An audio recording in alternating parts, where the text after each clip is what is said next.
Bismillahirrahmanirrahim.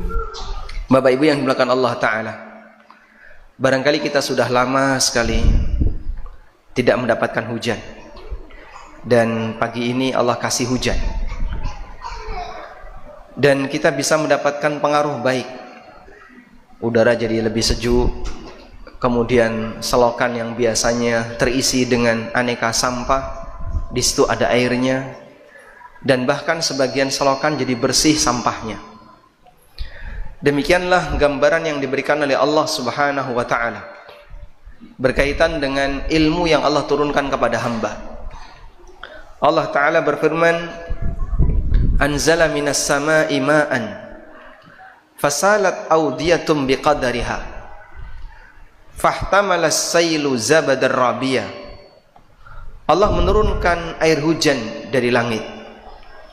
Fasalat awdiyatum biqadariha, kemudian aneka cekungan, aneka selokan, sungai, danau, semuanya terisi air biqadariha, sesuai dengan takarannya. Fahtamalas sailu zabadan rabiyah, kemudian aliran air ini mengangkut kotoran-kotoran dan sampah ke permukaan. Seperti itulah gambaran yang diberikan oleh Allah Subhanahu wa Ta'ala berkaitan dengan ilmu dan pengaruhnya terhadap hati. Batin hamba ini seperti permukaan bumi, sedangkan hujan itu seperti ilmu yang Allah turunkan. Maka pada saat seorang hamba mendengarkan ilmu, mendengarkan tausiah, baik dari ceramah maupun dia membaca, atau dia mendengarkan Al-Quran, atau tausiah apapun yang dikatakan oleh Allah dalam Al-Quran, fadzakir fa inna dzikra tanfa'ul mu'minin, berikanlah peringatan, sesungguhnya peringatan itu bermanfaat bagi orang yang beriman. Maka air tadi akan mengisi ruangan-ruangan yang ada di permukaan bumi, sehingga hati seorang hamba seperti terisi air pada saat dia mendengarkan ilmu. Sebagaimana danau, sebagaimana sungai terisi air ketika ada hujan yang turun. Dan Anda bisa saksikan posisi sungai, selokan, dan tempat-tempat yang di situ ada cekungan. Ketika lama nggak turun hujan, yang kelihatan di permukaan apa, Pak? Yang kelihatan di permukaan apa? Sampah. Ada dedaunan, ada ranting kering, ada sampah domestik, plastik, dan seterusnya. Namun pada saat hujan itu turun, kemudian datang air dalam jumlah banyak, kemudian datang air dalam jumlah yang banyak, sampah-sampah itu terangkat ke permukaan. Demikianlah yang akan terjadi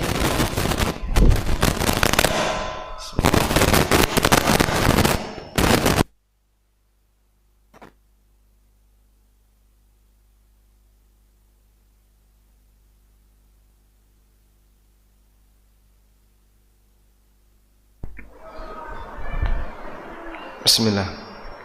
Sekian cukup? Kurang dekat? Kurang jelas? Speaker ada di sini, di sana. Lantai 2 kurang. Kalau seperti ini? Oh. Sebentar. Kayaknya perlu ganti mikrofon. Diganti.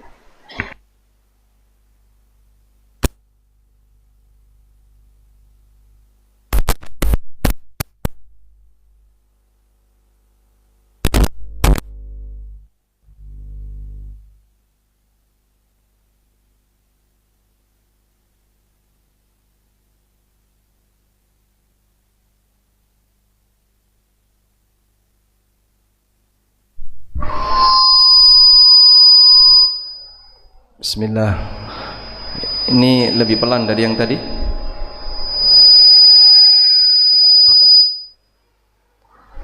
Segini cukup? Pelan. Pelan. Ini pelan atau keras? Pelan. Keras. Pelan. Hah? Sekian cukup?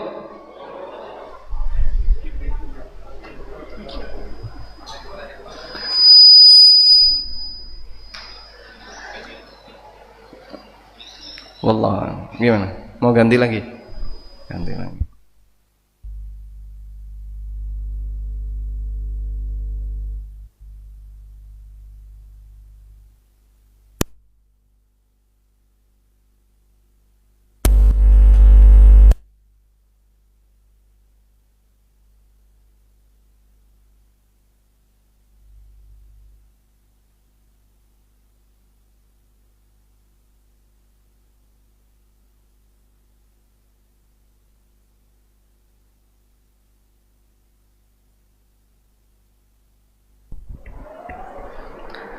Bismillah. Sekian cukup? Kurang keras? Atau kurang pelan? Cukup? Baik, insyaallah.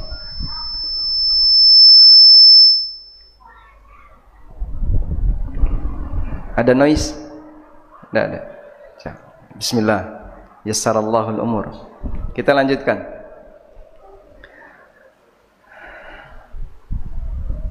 Pada waktu air hujan itu turun mengisi setiap cekungan yang ada di permukaan bumi, maka hal yang sama ketika seorang hamba itu belajar, ruangan-ruangan yang kosong dalam hatinya akan terisi dengan ilmu. Sebagaimana yang kita saksikan, posisi yang namanya sungai, kemudian danau dan seterusnya, ketika lama nggak kena hujan, yang kelihatan adalah sampah. Maka hati hamba juga seperti itu jamaah. Apabila dia tidak pernah diisi dengan pengajian dan tausiah, maka yang nampak di permukaan adalah sampah. Terlebih lagi ketika seorang hamba ini rajin berbuat dosa, ada banyak noda-noda yang kotor dalam hatinya. Karena itu Allah menyebut perbuatan dosa yang paling besar itu apa, Pak? Berbuat syirik, yang dia menyekutukan Allah, sehingga itu kotorannya paling kotor. Maka pemiliknya disebut oleh Allah sebagai orang najis. Allah Ta'ala berfirman, innamal musyrikuna najasun. Sesungguhnya orang musyrik itu najis. Bukan najis fisiknya, tapi najis keyakinannya. Karena dia punya keyakinan yang sangat jahat kepada penciptanya, keyakinan yang sangat buruk kepada penciptanya, maka Allah sebut hatinya sebagai hati yang najis. Berarti turunannya jamaah, ketika kita berbuat maksiat, aneka kotoran melekat dalam hati kita. Dan untuk membersihkan itu salah satunya adalah dengan belajar. Makanya Anda bisa lihat manusia yang diubah oleh Nabi SAW dalam waktu yang sangat cepat, hanya untuk tempo sekian tahun. Siapa mereka?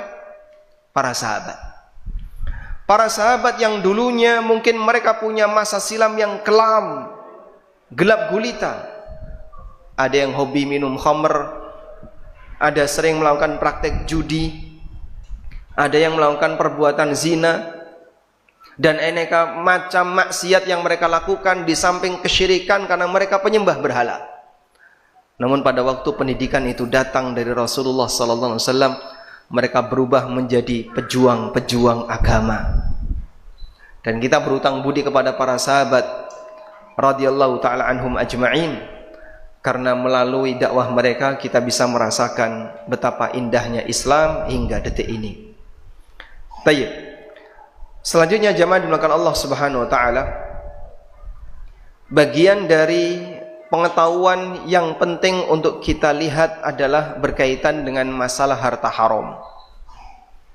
Kenapa kita perlu mempelajari bagian itu? Sebab hidup di dunia ini tidak sebagaimana ketika di surga. Nabi Adam pada waktu ditaruh oleh Allah di surga, beliau diizinkan untuk meminta apapun, mau apapun dikasih, nggak ada larangan kecuali satu, wala taqraba hadhihi syajarah, jangan kau dekati pohon ini. Fatakuna minadh dhalimin, kalau kau dekati pohon itu, kau akan jadi orang zalim, artinya orang yang bermaksiat. Hanya itu saja yang dilarang. Sisanya diperbolehkan. Kemudian pada saat Allah Subhanahu wa taala turunkan karena pelanggaran yang dilakukan oleh Adam, Allah mengatakan, fa'asa Adamu rabbahu faghawa. Adam durhaka kepada Rabbnya dan dia melakukan penyimpangan. Maka beliau diturunkan oleh Allah Subhanahu wa taala ke muka bumi. Dalam rangka apa? Menjalani hukuman. Dan ketika menjalani hukuman, maka ada banyak sekali larangan yang harus ditinggalkan.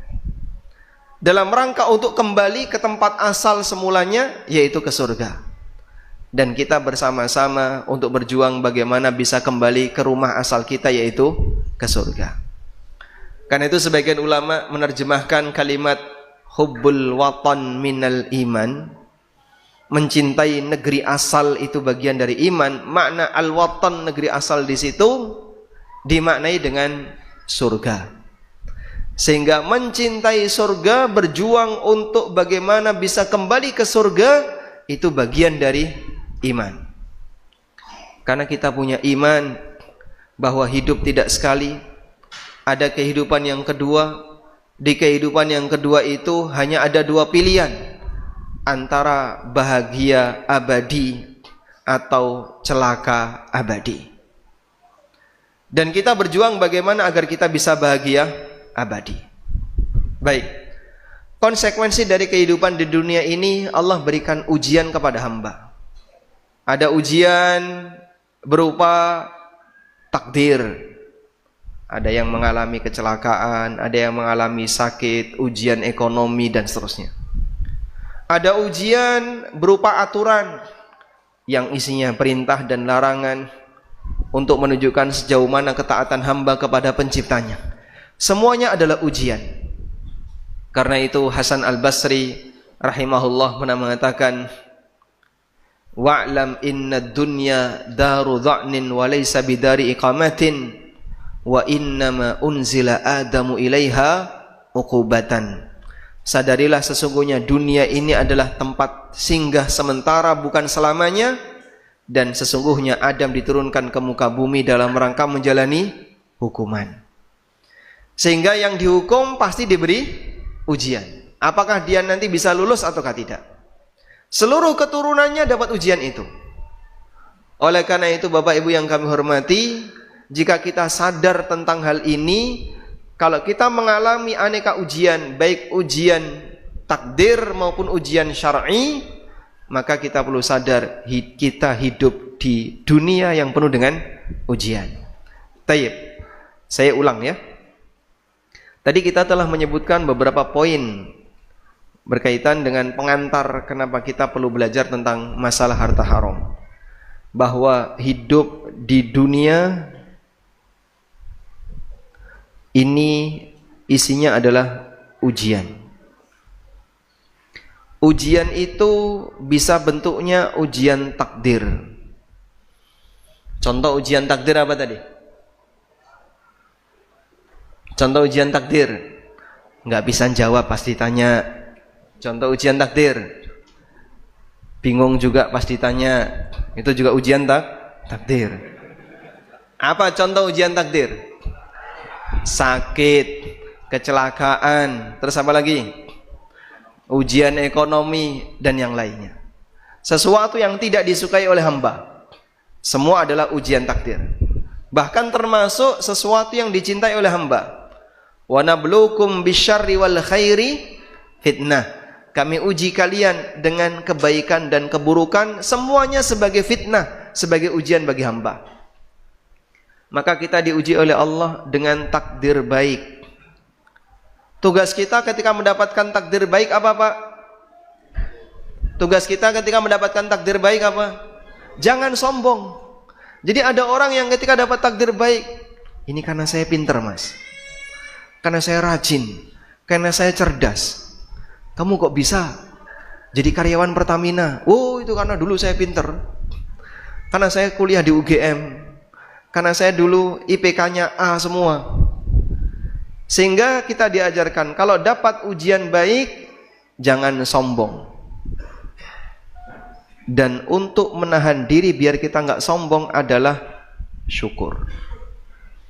Maka syukur itu hakikatnya adalah mengembalikan nikmat kepada pemberi, Allah Subhanahu wa taala.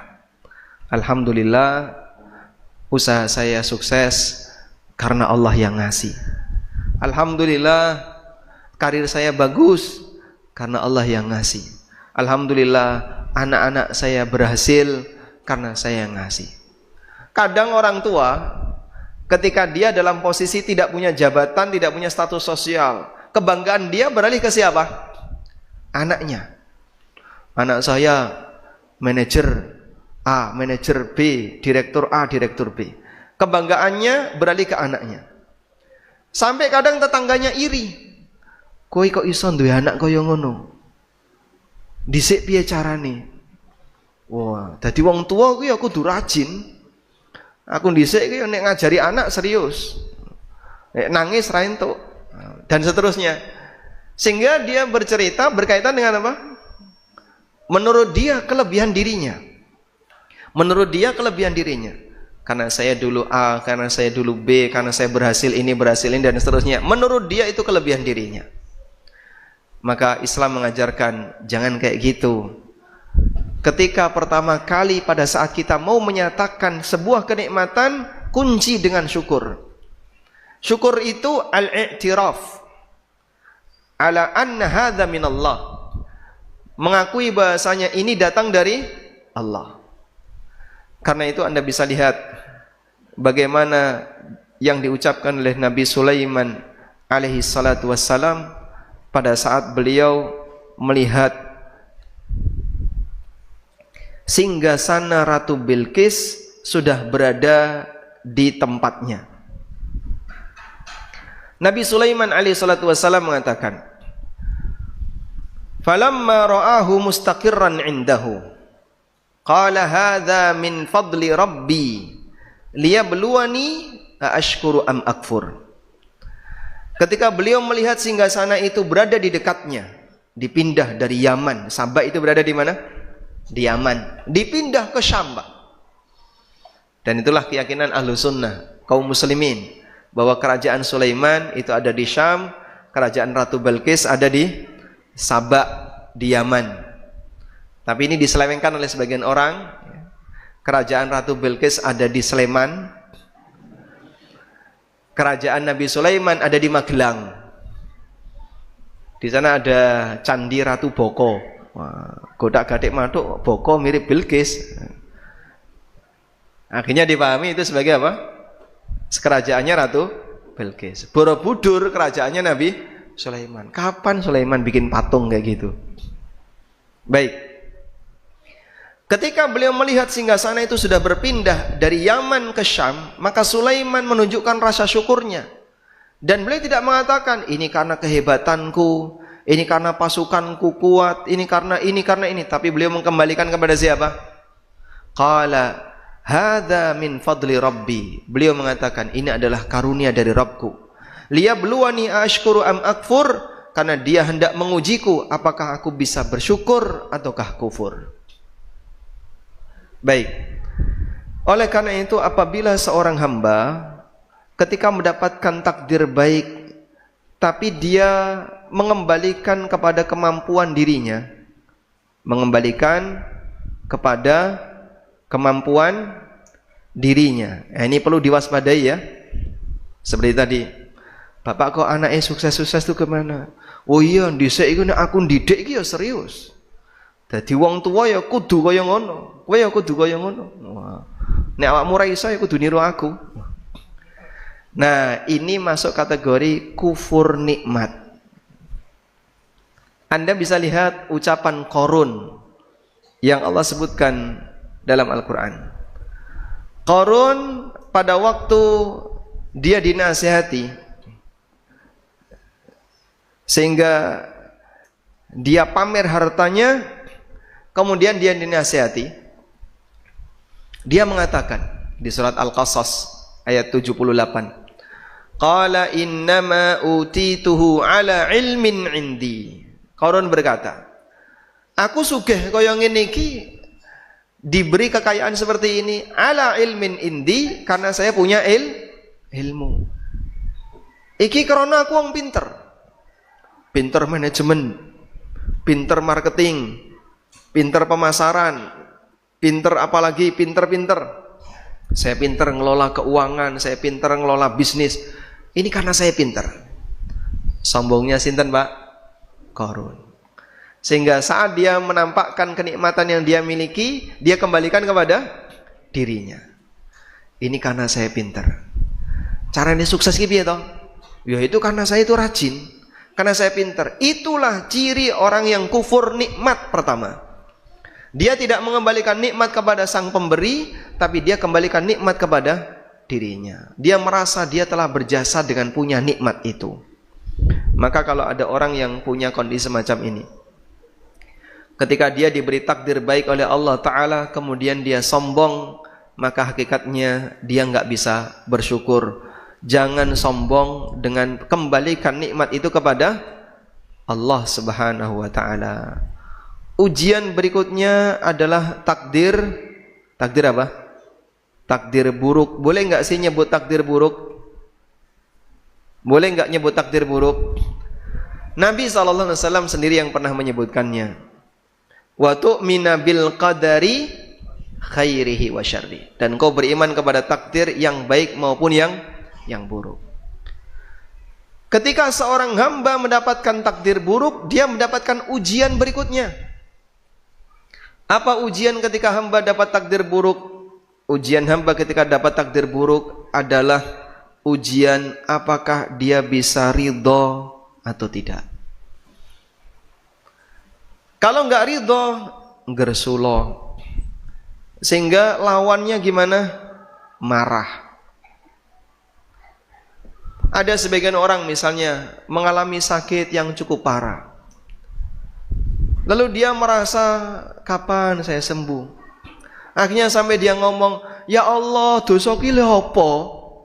Aku kok dikai lara kaya ngene iki, dosane apa?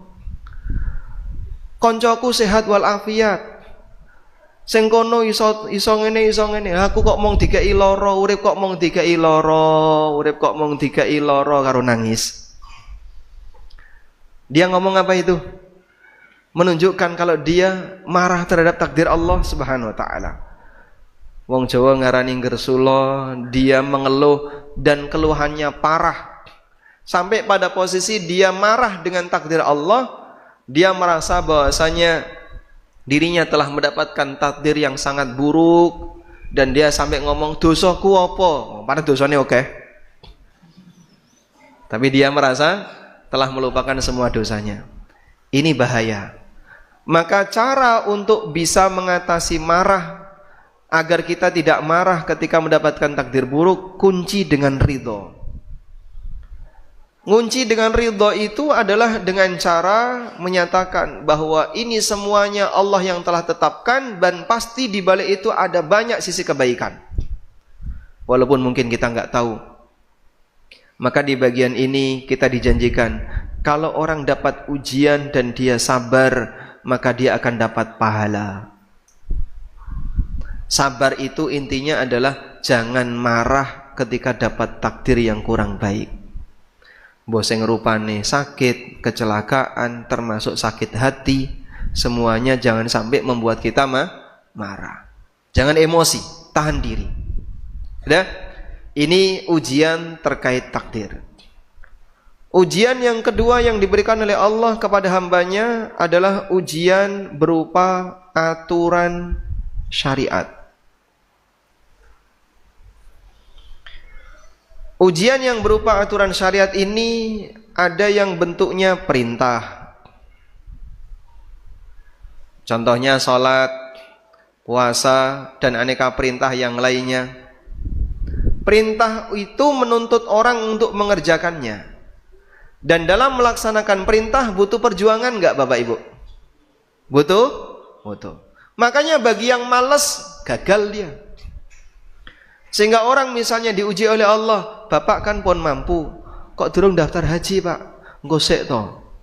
Lah kenapa? Engko sik, aku durung tuku iki, engko sik, ora sida.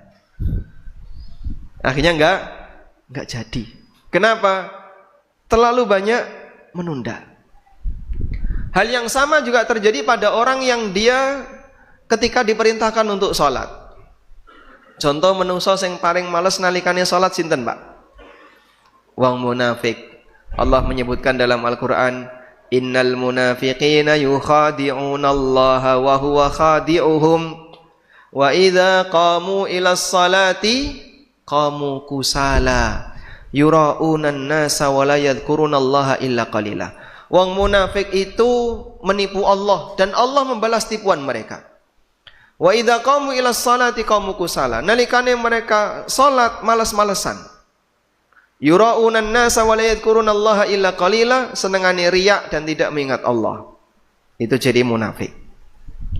Maka dalam menjalankan perintah tantangannya malas. Karena itu bagi para sahabat, orang yang ibadahnya kurang disebut pemalas.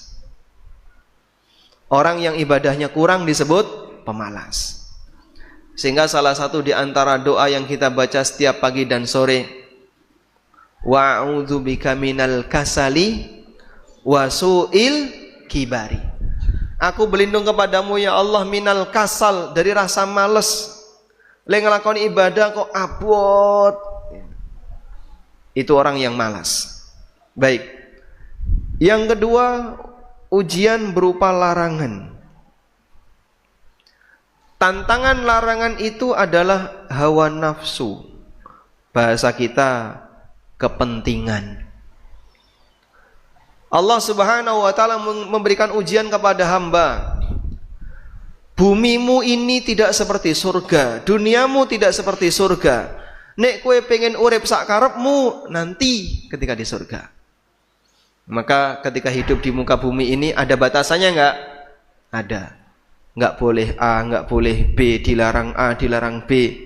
Loh Pak, urip kok kabeh ra entuk? Bukan kabeh ra entuk, bukan semua enggak boleh, ada batasannya. Makanya Allah Subhanahu wa taala menyampaikan sebuah pesan melalui Jibril kepada nabinya sallallahu alaihi wasallam. Ya Muhammad, ish ma syi'ta fa innaka mayyitun. Wahai Muhammad, uripo sak karepmu, kowe bakal mati. Ya Muhammad, ahbib ma syi'ta fa innaka mufariqu. Wahai Muhammad, kamu boleh mencintai siapapun yang kau cintai, tapi yang pasti kau akan berpisah dengannya. Ya Muhammad, wa'mal ma syi'ta fa innaka majziyun anhu. Wahai Muhammad, berbuatlah sesukamu, yang jelas kau akan dibalas. Ini pesan Jibril kepada beliau yang tentu saja berlaku kepada siapa, Pak? Umatnya. Kita lebih perlu penekanan seperti ini. Nek wong niku pengen urip sakarepmu, eling sampeyan urip ora mung pisan. Akan ada kehidupan kedua, isinya apa? Hari pembalasan, orang akan dihisap oleh Allah Ta'ala. Makanya terkadang ketika kita belajar tentang masalah larangan, ini enggak boleh, ini dilarang, komentar sebagian orang, iki pengajian opo? Kayaknya kok rodok radikal. Maksudnya gimana? Apa-apa kok dilarang? Haram. Berharam riba. Riba goror. Suruh resign. Keluar dari pekerjaan, tinggalkan. Apa-apa kok tinggalkan. Lah terus sing tak pangan opo nek kabeh kon ninggalkan. Itu sebagian komentar orang. Padahal yang diperbolehkan lebih banyak. Cuman kadang dia terlalu melihat dari sudut pandang tertentu sampai dia kemudian protes di bagian ini. Dia enggak merasa bahwasanya yang halal jauh lebih banyak.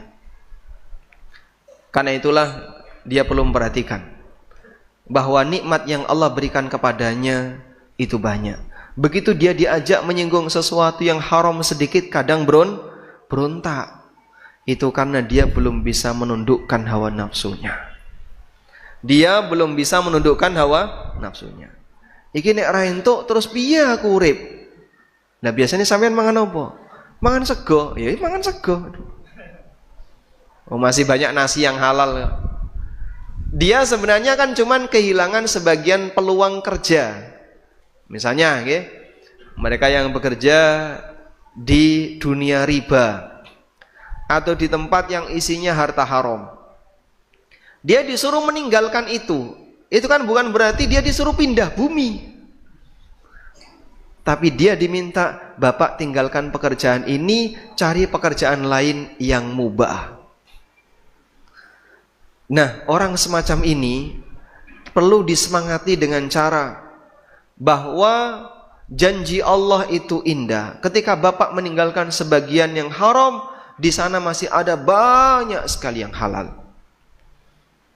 Dan bagi hamba yang tawakal kepada Allah, akan Allah sediakan yang lebih baik. Wa may yatawakkal 'ala Allah fahuwa hasbuh. Oleh karena itulah Nabi SAW menyebutkan hijrah yang sebenarnya. Ada istilah hijrah ya. Hijrah yang sebenarnya apa kata beliau?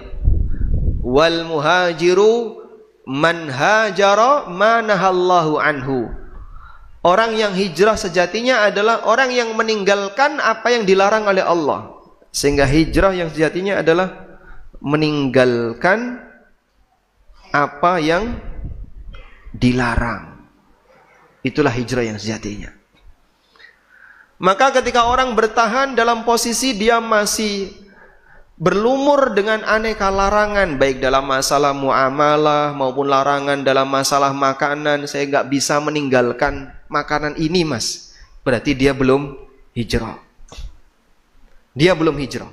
Hijrah yang sejatinya adalah ketika dia meninggalkan apa yang dilarang oleh Allah Subhanahu wa ta'ala.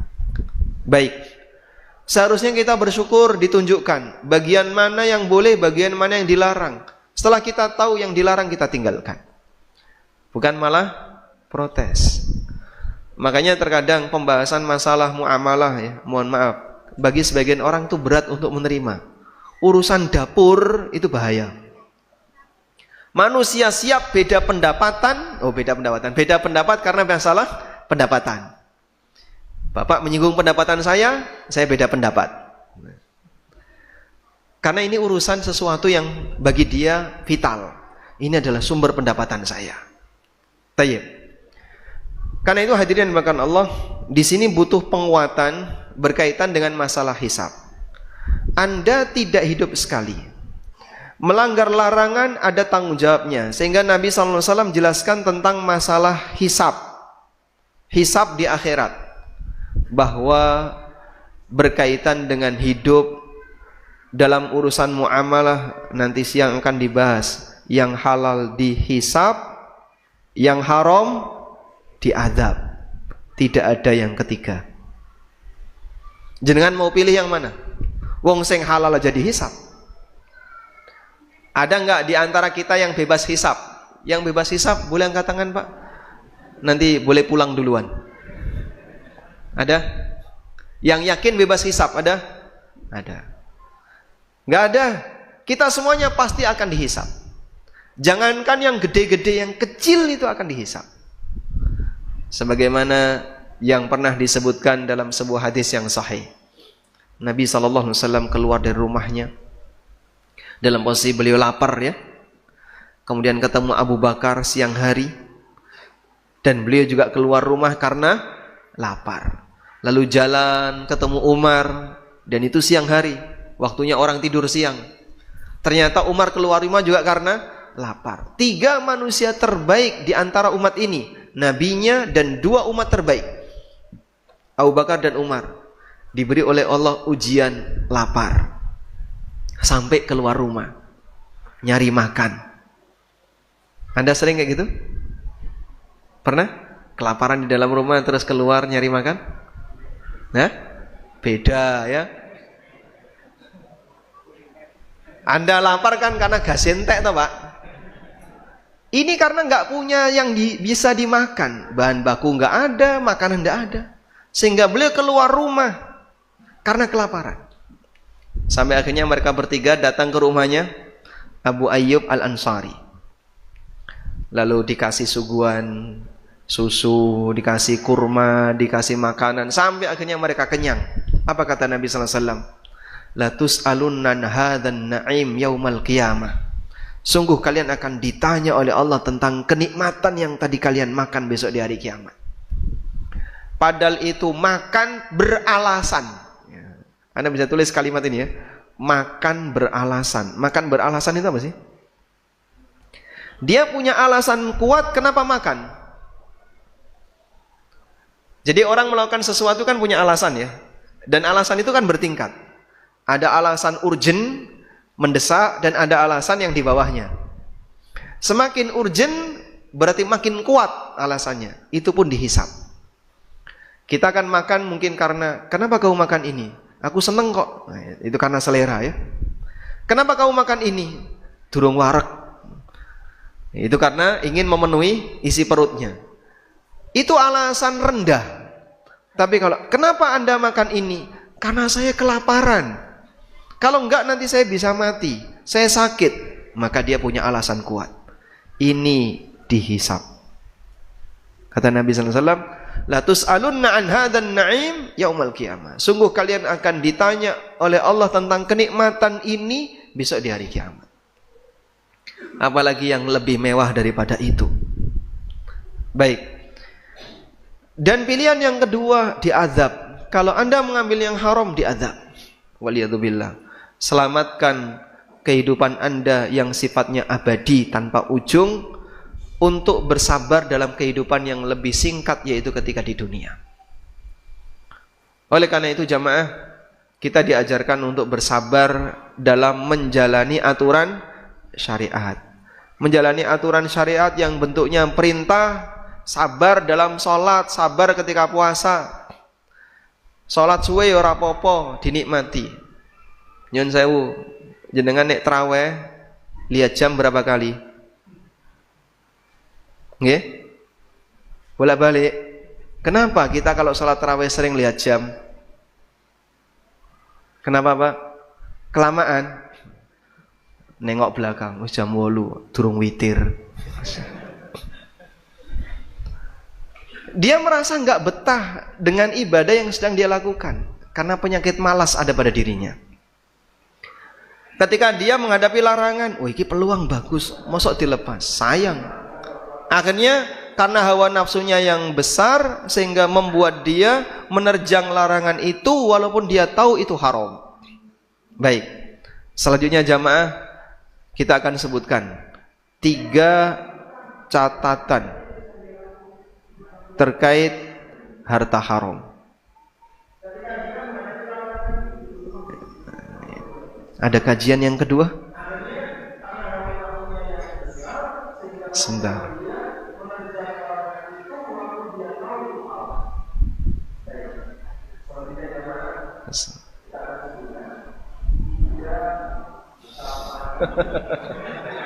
Masya Allah. Ada yang buka YouTube ini. Delaynya berapa lama itu?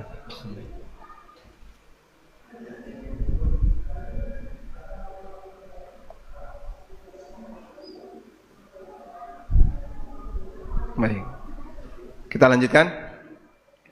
Yang pertama jamaah, bahwa sesuatu yang diharamkan oleh Allah itu lebih sedikit.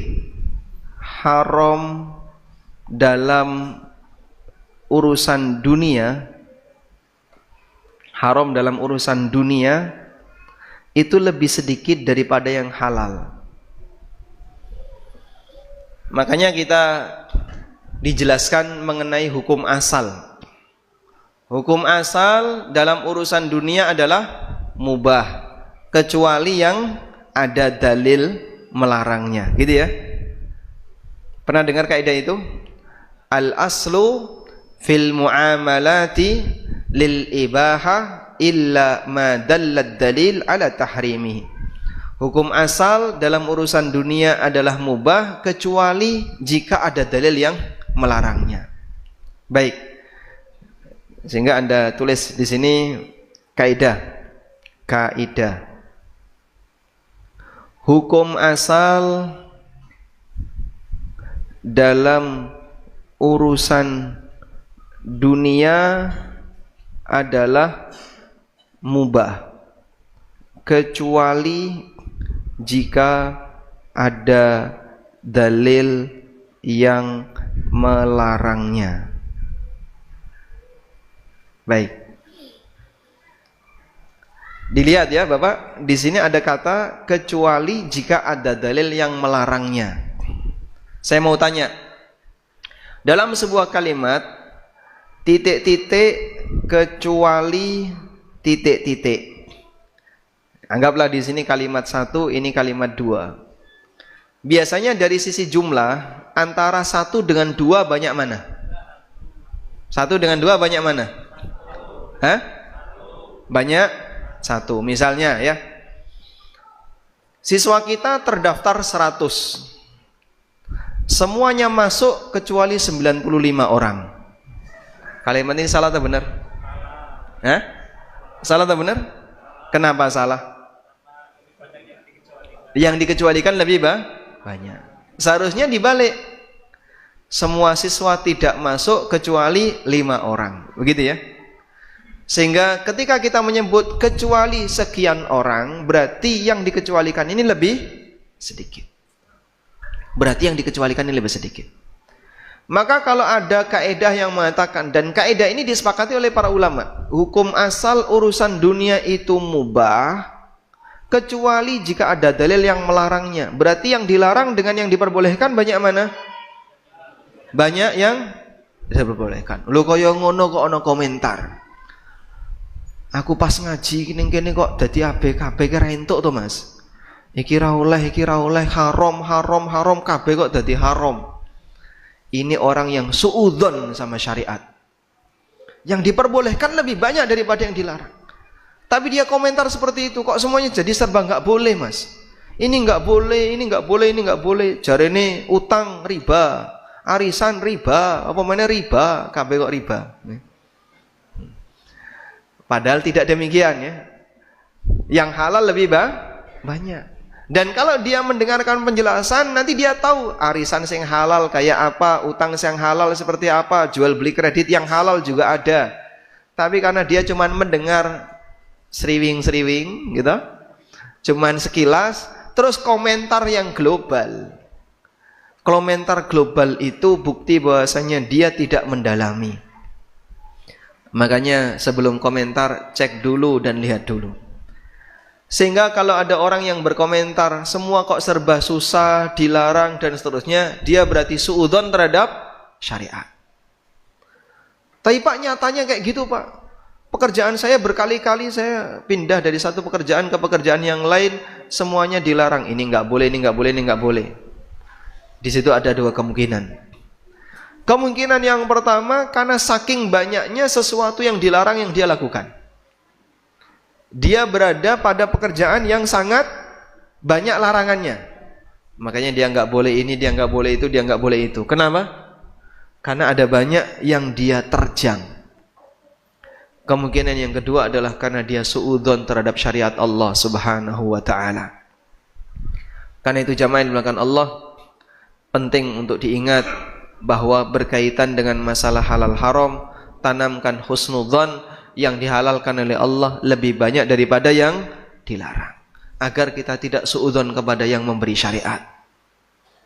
Nah, mohon maaf, saya pernah mendengar sebuah testimoni dari seorang non-muslim. Seluruh anggota keluarganya sudah masuk Islam. Istrinya sudah muslim, anak-anaknya sudah muslim, tinggal satu, bapaknya.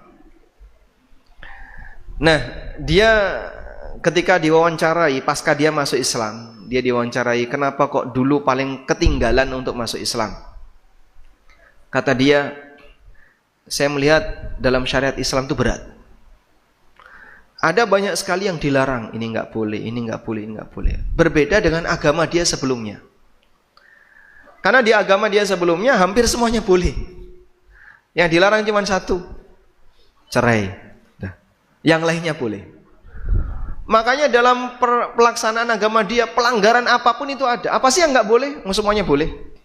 Sehingga nggak ada yang dilarang. Makan ini boleh, makan ini boleh, minum ini boleh, minum ini boleh. Semuanya boleh.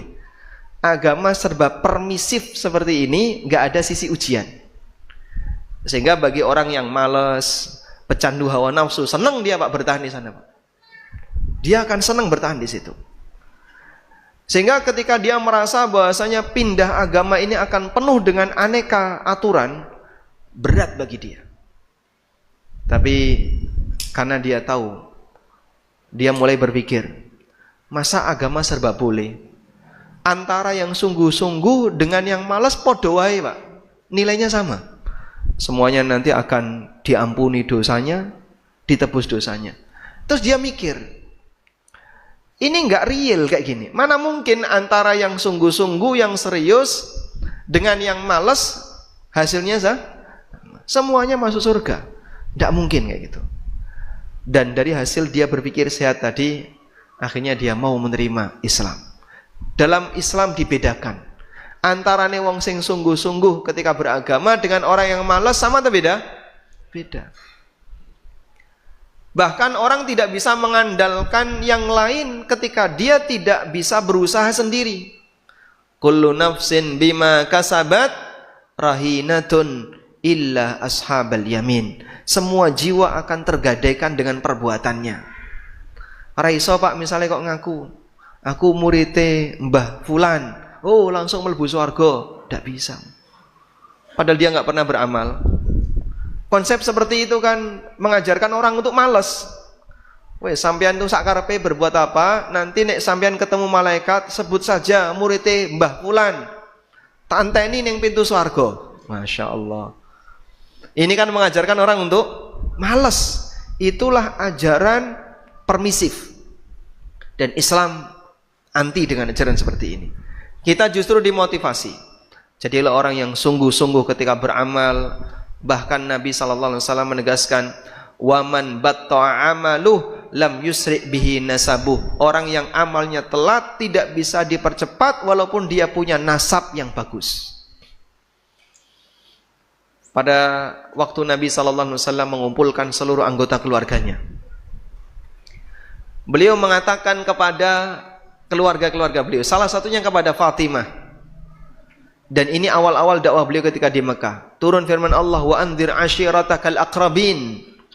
Berikanlah peringatan kepada kerabat dekatmu. Lalu beliau menyampaikan, ya Fatimah binta Muhammad, wahai Fatimah binti Muhammad, sali mimma lima syi'ti. Kamu boleh minta apapun dari hartaku. Jaluk apa tak kei. Wala ugni anki minallahi syai'a. Tapi ingat, aku tidak bisa menyelamatkanmu di hadapan Allah. Itu Fatimah, Pak. Jadi wong nek gak soleh, walaupun dia punya keluarga Nabi, bisa selamat. Contohnya sinten? Anaknya Nabi Nuh alaihissalam. Anaknya Nabi Nuh gimana? Anaknya Nabi Nuh gimana? Mati kafir. Bapaknya berusaha untuk menyelamatkan. Dan beliau berdoa kepada Allah agar anaknya diselamatkan. Tapi malah ditegur oleh Allah. Coba Anda lihat doa Nabi Nuh yang ditolak oleh Allah. Innahu laisa min ahlik. Doa Nabi Nuh yang ditolak oleh Allah. Anda bisa lihat di surat Hud. Nabi Nuh itu membela anaknya pada saat anaknya mati dalam kondisi tidak mau ikut kapal, mati kafir. Wa nada Nuhur rabbahu faqala rabbi inna bni min ahli wa inna wa'dakal haqqu wa anta ahkamul hakimin. Nuh memanggil Rabbnya. Faqala, beliau berdoa, rabbi inna bni min ahli. Ya Allah, sesungguhnya anakku adalah keluargaku. Aku kehilangan istriku. Sudah. Istrinya mati kafir dan tidak ikut ke dalam kapal, dan beliau ingin menyelamatkan anaknya. Beliau tidak ingin kehilangan anaknya. Kalau sudah kehilangan istrinya, jangan sampai anaknya juga ikut hilang. Maka beliau perjuangkan ketika anaknya mati kafir agar anaknya diampuni oleh Allah. Wa inna wa'dakal haq. Kalaupun aku berpisah di dunia, semoga besok ketemu di akhirat. Janjimu benar. Wa anta ahkamul hakimin. Dan kau adalah zat yang maha bijaksana. Qala, maka dijawab oleh Allah, ya Nuhu innahu laisa min ahlik. Wahai Nuh, itu bukan anakmu. Beda agama. Putus nasab. Ketika orang itu beda agama, putus nasab dengan kematian. Maka tidak boleh mendoakan, tidak boleh memohonkan ampun. Kenapa? Karena beda agama. Dia statusnya sudah putus disebabkan karena mereka beda agama. Innahu amalun ghairu saleh, itu bukan amal saleh. Fala tas'alni ma laisa laka bi ilm. Jangan kau minta kepadaku yang kau tidak punya ilmunya. Inni a'idzuka an takuna minal jahilin. Aku nasihati kamu jangan sampai kau jadi orang bodoh. Masya Allah, Pak. Ibaratnya kayak gini, Pak ya. Anda kalau bisa merasakan bagaimana perasaannya beliau, Nabi Nuh alaihissalam, saya kasih perumpamaan kayak gini. Jenengan berdoa, sudah kehilangan sesuatu ya. Anda kehilangan sesuatu yang Anda cintai. Setelah itu Anda berdoa, minta itu dikembalikan. Setelah itu dimarahi, tidak boleh doa seperti ini. Kemudian dibilang, kamu jangan jadi orang bodoh dengan minta seperti itu. Kayak apa kira-kira, Pak? Kehilangan anak, minta anaknya nanti diampuni biar bisa ketemu di akhirat. Ditegur oleh Allah, jangan berdoa seperti itu. Ma laisa laka bihi min ma fala tas'alni ma laisa laka bihi ilm. Jangan kau meminta sesuatu yang kau enggak punya ilmunya. Inni a'idzuka an takuna minal jahilin. Aku nasihati kamu biar kau tidak jadi orang bodoh. Kowe nek ndonga kaya ngono, doamu itu melambangkan kau ini bodoh. Subhanallah. Kalau itu bukan orang yang kuat mentalnya, sudah enggak dapat apa yang diharapkan, ketika meminta dimarahi. Ibarat anak ya, pingin sesuatu, nangis minta kepada orang tua, saat minta diseneni. Itu kalau bukan orang yang kuat mentalnya, sedihnya luar biasa. Tapi kemudian Nabi Nuh dengan ketaatannya, beliau mengatakan, qala rabbi inni a'udzubika an as'alaka ma laisa li bihi ilm. Ya Allah, aku berlindung kepadamu dari meminta sesuatu yang aku tidak punya ilmunya. Wa illa taghfirli. Kemudian Nuh memohon ampun untuk dirinya. Jika engkau tidak mengampuniku dan merahmatiku, aku minal khasirin, maka aku akan jadi orang yang rugi. Baik. Selanjutnya, catatan yang kedua. Catatan yang kedua, bahwa tujuan Allah mengharamkan sesuatu adalah untuk kemaslahatan. Tujuan Allah mengharamkan sesuatu adalah untuk kemaslahatan siapa? Kemaslahatan hamba. Anda kasih tambahan di sini dalam arti Allah tidak punya kepentingan. Baik. Saya tegaskan Bapak Ibu. Allah punya undang-undang enggak? Punya. Allah punya aturan? Punya. Di mana aturan itu? Di Al-Quran dan di hadis. Itulah aturan Allah. Sudah? Ketika Allah menetapkan aturan itu, apakah Allah punya kepentingan? Jawab. Allah punya kepentingan enggak? Tidak. Sepeser pun Allah tidak punya kepentingan. Kalau hamba membuat aturan, mungkin enggak dia punya kepentingan? Ya? Misalnya anggota dewan membuat peraturan, mungkin punya kepentingan? Kenapa? Karena makhluk butuh makhluk. Sehingga terkadang makhluk membuat aturan karena dia punya kepentingan. Tapi Allah ketika membuat aturan, apakah Allah punya kepentingan? Punya kepentingan enggak? Kepentingan paham maksudnya? Ya. Apakah Allah punya tujuan di balik itu? Maha suci Allah, sebab Allah tidak butuh hamba. Sehingga kita taat maupun maksiat, sama sekali Allah tidak bertambah nilai kekayaan dan tidak berkurang nilai keagungannya. Allah tetap maha kuasa atas segala sesuatu walaupun kita semuanya maksiat.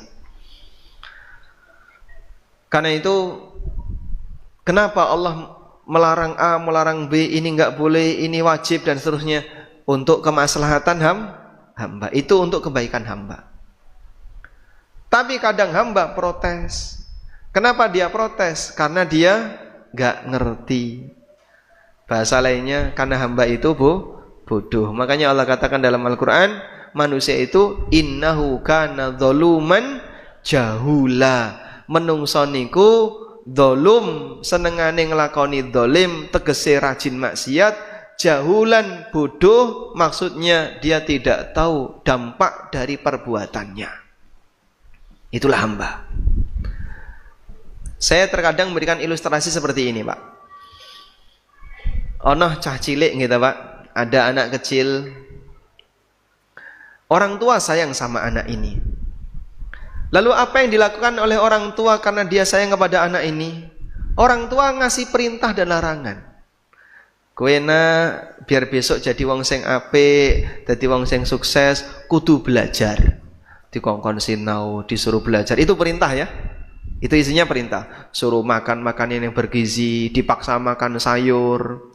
Cah cilik ini kan paling wedi apa? Sayur. Anak saya kalau makan kok ada bawangnya dikit, oh nggak mau rumputnya. Bawang dikira rumput.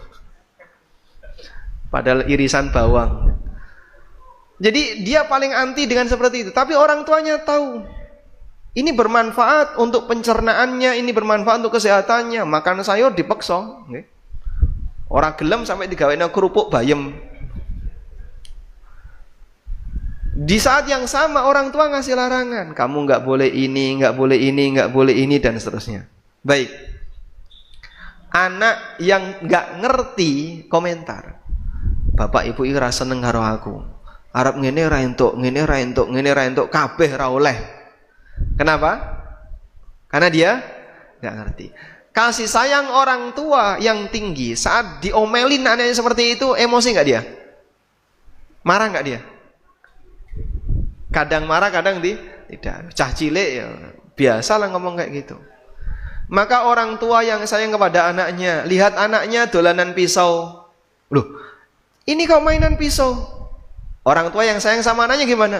Jangan mainan pisau, ini pedang bapak pakai saja. Itulah orang tua yang sayang sama anak. Kamu jangan main mercon, ini gas melon saja. Itukah sayang sama anak? Seperti itu sayang sama anak. Orang tua yang sayang gimana, Pak? Ini bahaya, nggak boleh. Ini bahaya, nggak boleh. Orang tua yang lebih ngerti, dia akan mengatakan itu bahaya. Anak yang nggak ngerti gimana? Protes. Kurang lebih seperti itulah hubungan kita dengan Allah. Wes dikandani haram. Apa-apa kok rentok. Karena apa? Orang ini bodoh. Karena dia penyakit kebodohan tadilah yang menyebabkan dia komentar saat dikandani. Coba kalau dia mikir. Dia tahu hidup tidak sekali, akan ada ancaman yang lebih besar dan itu berbahaya ketika di akhirat. Dia sudah diberitahu akan ada itu besok di hari akhirat. Maka bagi mereka yang mau berpikir akan sadar, ya sudahlah tak tinggalkan. Itulah hamba yang nurut, dan kalau nurut selamat. Sehingga manusia itu protes gara-gara dia nggak tahu dan nggak sadar. Oleh karena itu jamaah, aneka protes hamba berkaitan dengan aturan Allah, protes terhadap aturan Allah itu sama dengan bodoh. Karena dia melakukan tindakan kebodohan.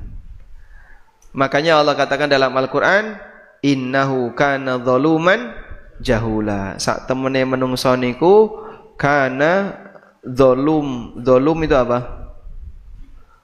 Zalim niku napa? Rajin nglakoni maksiat. Jahul. Jahulan niku napa? Jahil, bodoh. Artinya tidak sadar dengan konsekuensi buruk yang akan dia terima. Ini ada di surat Al-Ankabut. Oleh karena itu jamaah yang dimuliakan Allah, kita perlu menyadari bahwa ketika Allah mengharamkan A, mengharamkan B, memerintahkan A, memerintahkan B, bukan karena Allah punya kepentingan, tapi itu semua untuk kebaikan kita. Nabi SAW pernah bersabda dalam hadis qudsi, Allah berfirman, coba kita lihat teksnya. Ya ibadi, lau anna awwalakum wa akhirakum wa insakum wa jinnakum, lau anna awwalakum wa akhirakum wa insakum wa jinnakum kana ala atqa qalbi rajulin wahidin minkum. Kita bacakan biar jenengan lebih yakin ya. Di sini hadis dari riwayat Muslim dari sahabat Abu Dzar Al-Ghifari. Kita bacakan hadis ini. Ya ibadi, wahai para hambaku, lau anna awwalakum wa akhirakum wa insakum wa jinnakum, andaikan makhluk pertama sampai yang terakhir, jin dan manusia, kanu ala atqa qalbi rajulin wahidin minkum, semuanya jadi orang yang punya hati yang paling bertakwa di antara kalian. Kabeh atine kaya Nabi Muhammad sallallahu alaihi wasallam. Jadi soleh kabeh, bertakwa kabeh. Apa kata Allah? Ma zada dzalika fi mulki syai'a, sepeser pun itu tidak menambah kerajaanku. Allah tetap maha kuasa dan kuasa Allah tidak bertambah walaupun jenengan salat 100 rakaat. Ya ibadi, wahai hambaku, lau anna awwalakum wa akhirakum, andaikan makhluk pertama dan yang terakhir, wa insakum wa jinnakum, jin dan manusia, kanu ala afjari qalbi rajulin wahidin minkum, mereka menjadi makhluk yang paling durhaka di antara kalian. Contohnya sinten? Fir'aun misalnya. Kabeh dadi kaya Fir'aun. Mbok sing njaluk disembah, sing disembah sapa wong kabeh Fir'aun? Misalnya ya. Dari makhluk pertama sampai terakhir, jin dan manusia kabeh kaya Fir'aun. Apa kata Allah? Ma naqasa dzalika min mulki syai'a, sepeser pun itu tidak mengurangi kerajaanku. Andaikan seluruh manusia itu maksiat, tidak mau taat, kabeh ngelakoni moh limo sing haram sing dipilih, Allah tidak berkurang kekuasaannya. Dia tetap maha kuasa walaupun kita maksiat. Karena itu di sini memberikan kita keyakinan bahwa aturan Allah itu tujuannya untuk kebaikan kita. Yang ketiga,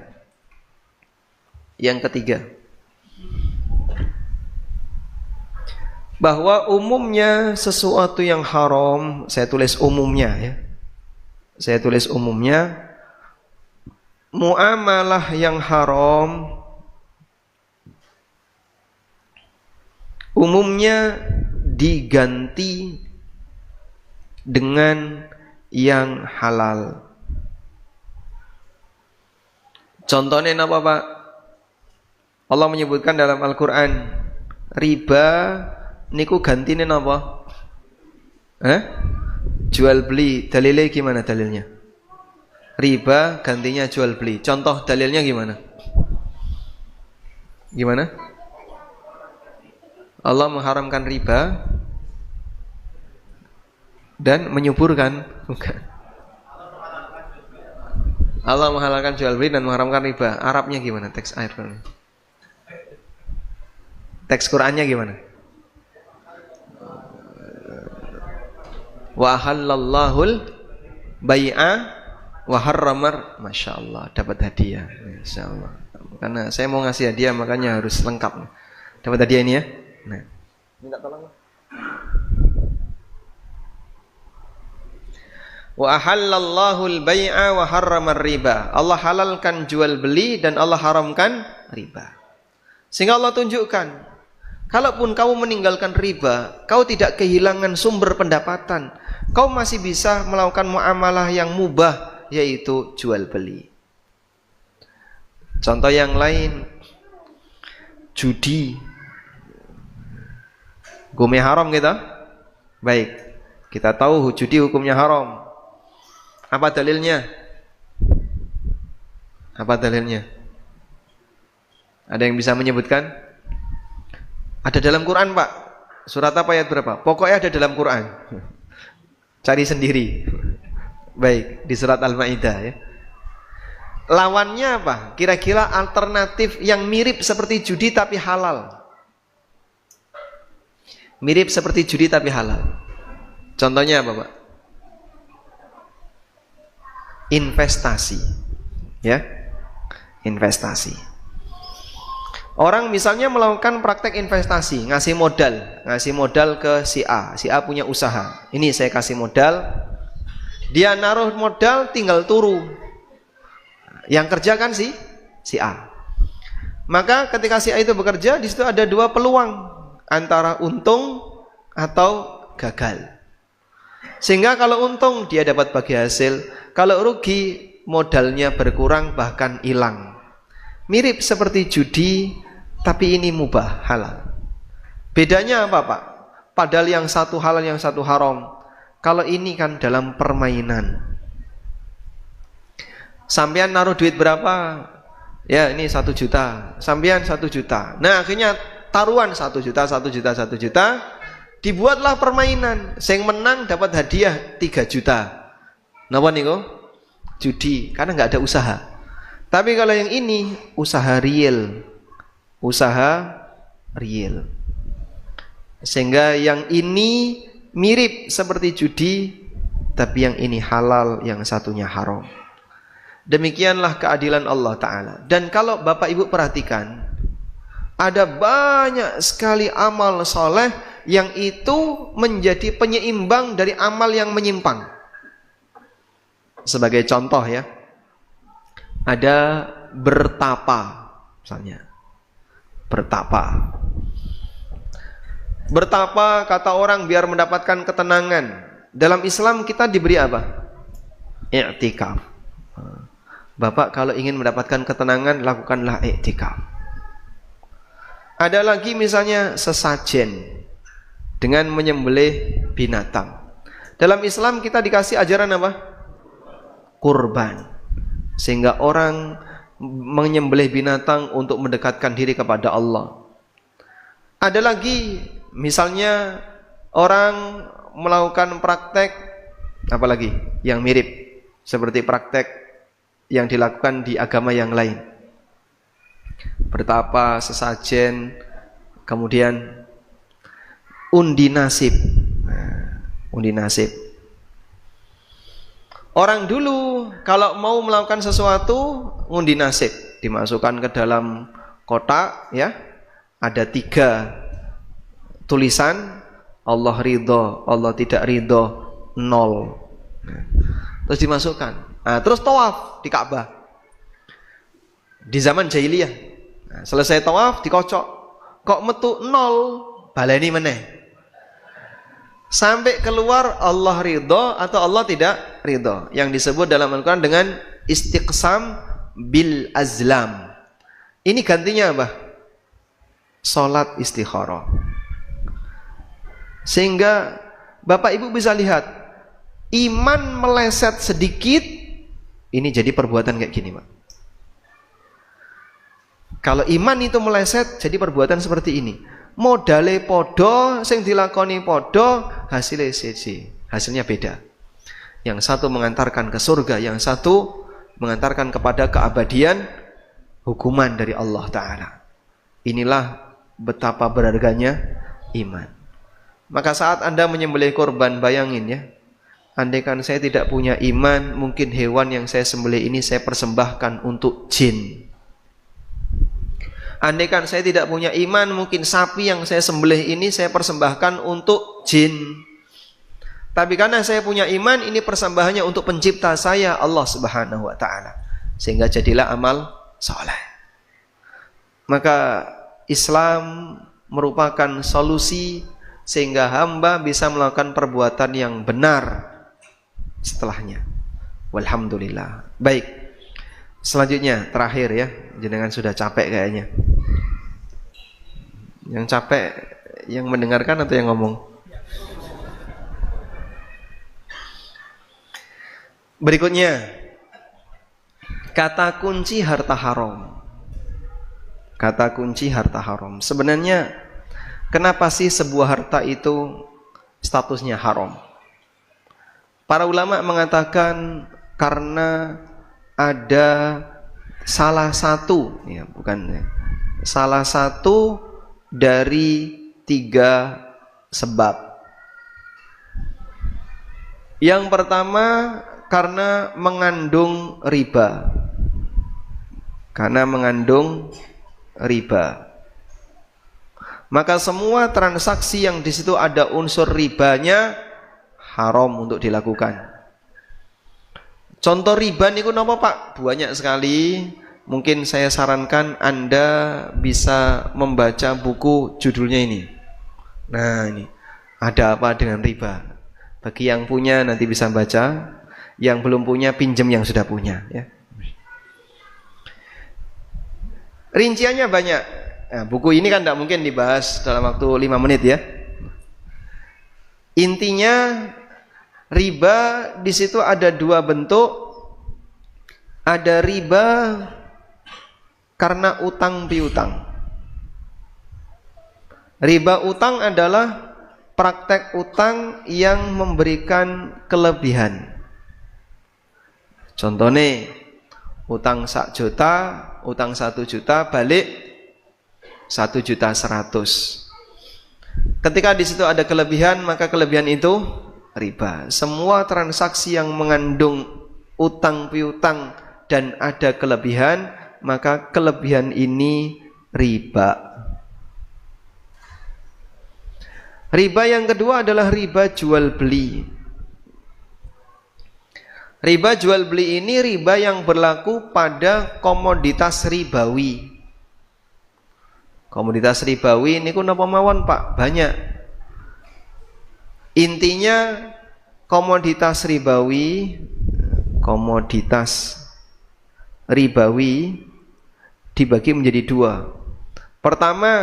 Yang pertama adalah alat tukar,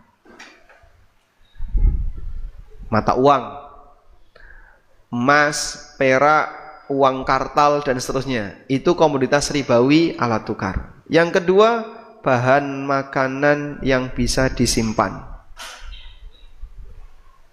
Bahan makanan yang bisa disimpan. Bahan makanan yang bisa disimpan contohnya beras, tepung, jagung, kurma, gandum dan seterusnya. Nah, yang kayak gini kalau dipertukarkan wajib tunai dan sama kuantitas. Kalau dipertukarkan wajib tunai dan sama kuantitas. Kalau ada yang tidak tunai jadinya riba nasi'ah. Kalau ada yang tidak sama kuantitasnya jadinya riba fadl. Contoh arisan emas. Dengar iki mboten nonton? Di sini ada enggak? Di masjid enggak ada ya? Baik. Orangnya lagi kajian. Mungkin di luar masjid sana. Pripun Pak, arisan emas kok dilarang? Nah, arisan emas kan seperti jual beli emas tapi tidak tunai. Misalnya rego emas pinten Pak? 1 gram 1.200.000. Pasoknya pinten? Pasoknya 100.000. Ada misalnya 10 orang. Maka saat mereka pasok 100.000, 10 orang dapat 1 juta. Terus dibelikan emas. Dapat orang pertama, nanti seperti itu orang kedua. Berarti ini jual beli emas tapi tidak tunai. Yang dapat belakangan dia baru bayar 100, nunggunya masih lama. Yang dapat lebih awal dia bayar 100 sudah langsung dapat, padahal belum lunas. Di situ tidak tunai. Sehingga uang ditukar dengan emas ini wajib tunai. Makanya tidak boleh jual beli emas online. Tidak boleh jual beli emas kredit. Itu semuanya transaksi jual beli emas tidak tunai. Baik. Yang pertama mengandung riba. Yang kedua mengandung goror. Mengandung goror. Goror itu apa sih Pak? Ketidakjelasan ketika transaksi. Seperti orang bertransaksi dengan benda atau sesuatu yang sifatnya masih peluang. Contoh, okay? Ijon. Nah, contoh jual beli ijon. Contoh jual beli ijon. Paham jual beli ijon? Jual beli ijon itu nebas borong pohon yang berbuah, dibeli buahnya semua. Misalnya okay? Mangga yang masih kecil-kecil. Iki kapan dipanen? Ya kurang lebih 3 bulan lagi. Tak borong 2 juta ya. Oke, bayar 2 juta. Dah? Itu kan tidak langsung dipanen ya. Mangga kecil tadi langsung dipanen enggak? Tidak.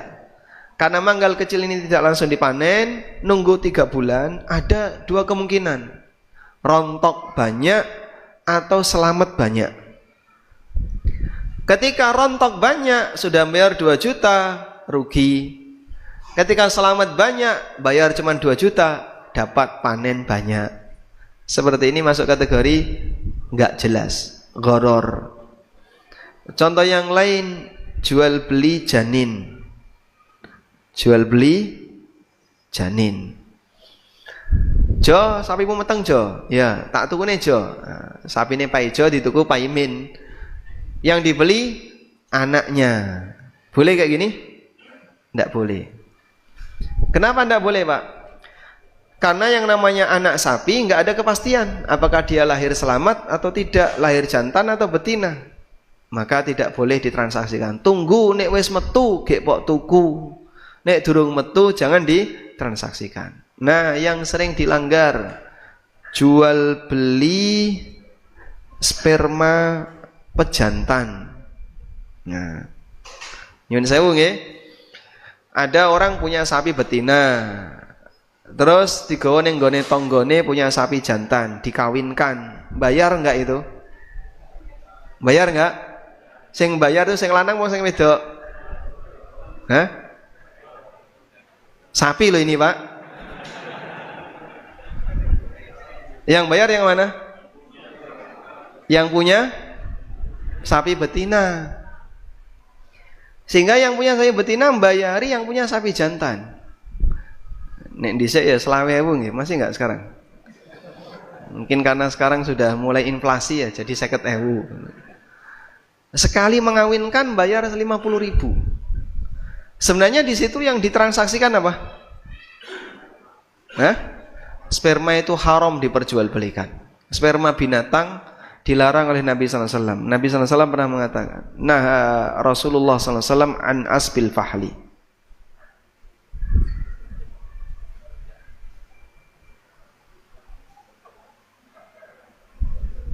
Nah. Di sini ada keterangan dari Ibnu Umar radhiyallahu anhuma, beliau mengatakan, "Nahan Nabiyyu sallallahu alaihi wasallam an asbil fahli." Nabi sallallahu alaihi wasallam melarang jual beli sperma pejantan. Hadis riwayat Bukhari. Nah, terus gimana, Pak? Enggak boleh, gratis. Harus gratis, enggak boleh diperjualbelikan. Dalam hadis yang lain dari Abu Zubair, beliau mendengar Jabir bin Abdullah pernah mengatakan, "Naha Rasulullah sallallahu alaihi wasallam an bai'il dirabil jamal." Nabi sallallahu alaihi wasallam melarang jual beli mengawinkan unta. Wa an bai'il ma wal ardil lituhratha fa'an dzalika nahan Nabi sallallahu alaihi wasallam. Jadi ketika ada pejantan dirabil jamal, pejantan onta yang dikawinkan, ditransaksikan itu enggak boleh. Harus gratis. Kalau kawin suntik niku boleh enggak, Pak? Kawin suntik niku bayar pinten? Coba yang punya sapi yang senengane disuntik. Ada? Hah? Kambing 150, mahal sekali. Yang benar, itu di Cilacap. Oh, harga Klaten lebih murah, Mas. Ini kambingnya sampean disuntik ning Klaten, gawe ning Cilacap. Saya dulu pernah punya pengalaman ya. Saya pernah punya sapi betina. Dan untuk kawin suntik itu bayarnya 25.000. Itu ada mantri kawin suntik yang datang kemudian disuntikkan ya. Baik. Seperti ini boleh jika yang dibayar itu biaya perawatan, treatment ya. Kemudian biaya tenaga yang datang. Jadi dia akan keliling dari satu kampung ke kampung yang lain. Nanti siapa yang pesan dia akan datangi. Nah, itu dibayar 25.000. Karena dia datang pakai kendaraan, bawa box gitu. Kalau spermanya gratis. Pemerintah ngasih gratis. Cuman petugasnya dibayar. Insya Allah tidak masalah. Namun harus sesuai kondisi real. Kalau tidak terlalu berat, ya bayarnya jangan mahal. Wallahu a'lam. Nah, ini semuanya masuk kategori gharar. Yang ketiga, mengandung dolim, mengandung unsur dolim. Contohnya menipu, jelas ya. Maka dilarang oleh Allah bersikap curang, wailul lil mutaffifin. Curang dalam transaksi itu penghasilannya haram, curang dalam timbangan juga pendapatannya haram. Wallahu alam.